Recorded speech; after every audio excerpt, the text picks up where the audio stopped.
Assalamualaikum warahmatullahi wabarakatuh. Perkenalkan, nama saya Al-Makfirah, Stambuk A221-20011 dari kelas B Program Studi Pendidikan Biologi. Pada kesempatan kali ini saya akan menjelaskan materi mengenai badan Golgi, retikulum endoplasma, ribosom, dan juga pembelahan sel. Pertama, saya akan menyebutkan fungsi dari badan Golgi. Yang pertama, membentuk kantung untuk sekresi. Yang kedua, membentuk membran plasma. Yang ketiga, membentuk dinding sel tumbuhan. Yang keempat, memodifikasi transport protein. Yang kelima, membantu transport lipid. Yang keenam, membentuk lisosom. Dan yang terakhir, membentuk akrosom untuk spermatozoa.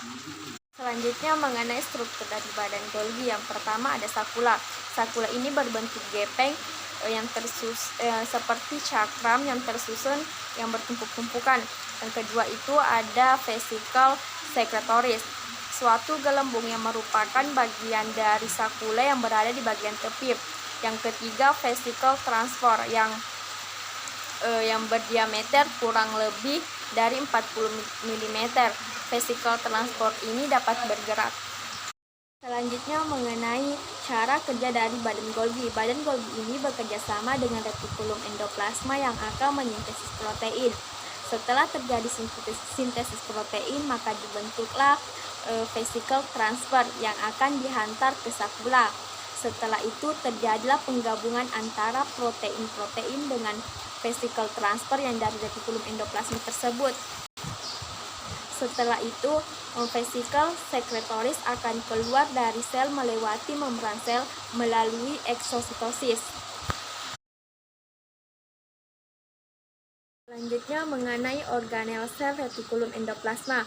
Organel sel retikulum endoplasma ini terdapat di dalam sel eukariotik dan dapat dibagi menjadi dua macam, yaitu retikulum endoplasma kasar dan juga retikulum endoplasma halus.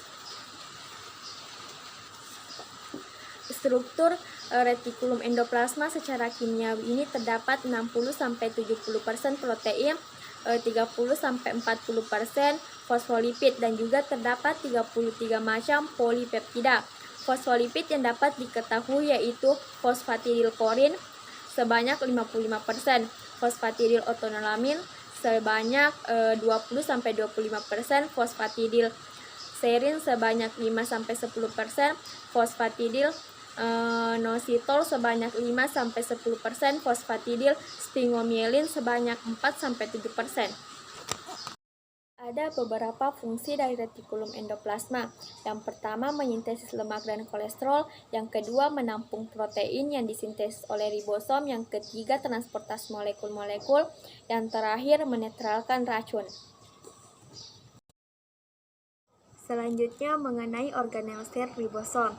Ribosom adalah partikel kecil kedap elektron yang memiliki ukuran 20 x 30 nanometer yang terdiri dari 4 jenis RNA ribosom dengan hampir 80 protein yang berbeda, dan ribosom ini terdiri dari ribonukleoprotein.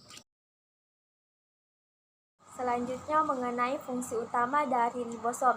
Nah, fungsi utama dari ribosom ini sebagai sintesis atau pembuatan protein. Ribosom berperan sangat penting dalam melakukan kegiatan sel. Kegiatan sel salah satunya itu produksi protein. Kemudian asam deoksirinukleat pertama menghasilkan RNA oleh proses transkripsi DNA.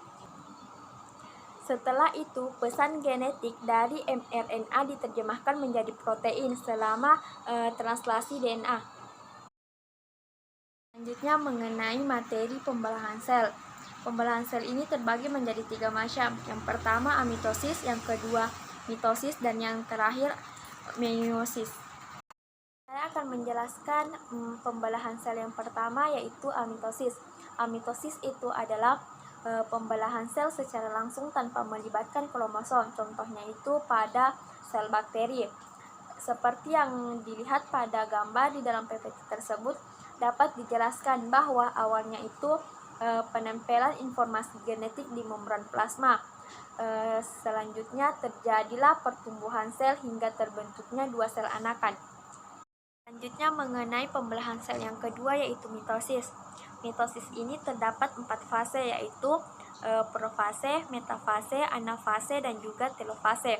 Namun, sebelum 4 fase ini dimulai, terjadilah fase yang dinamakan fase interfase. Ada 3 macam tahap interfase. Yang pertama, tahap G1 atau tahap perkembangan. Hal ini ditandai dengan berkembangnya sitoplasma, organel-organel sel, dan juga sintesis bahan yang akan digunakan. Dan yang kedua itu fase S atau sintesis. Pada fase sintesis ini terjadi replikasi.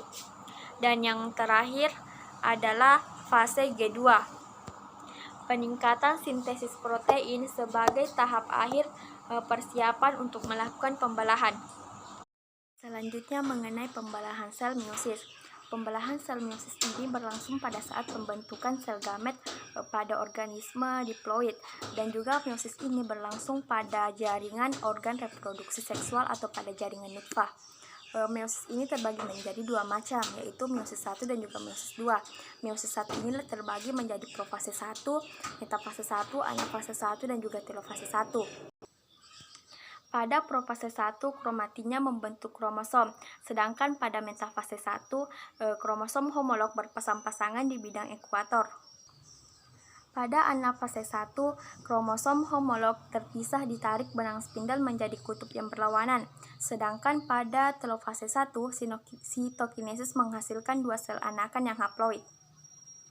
Meiosis 2 ini terbagi juga menjadi 4, yaitu profase 2, metafase 2, anafase 2, dan juga telofase 2. Pada profase 2 ini kromatin menebal membentuk kromosom dan membran intinya menghilang. Metafase 2, kromosom berbaris satu-satu di bidang ekuator. Anafase 2-nya sistem kromatid terpisah ditarik benang spindel menuju kutub yang berlawanan. Kalau telofase 2-nya sitokinesis menghasilkan 4 sel anakan haploid.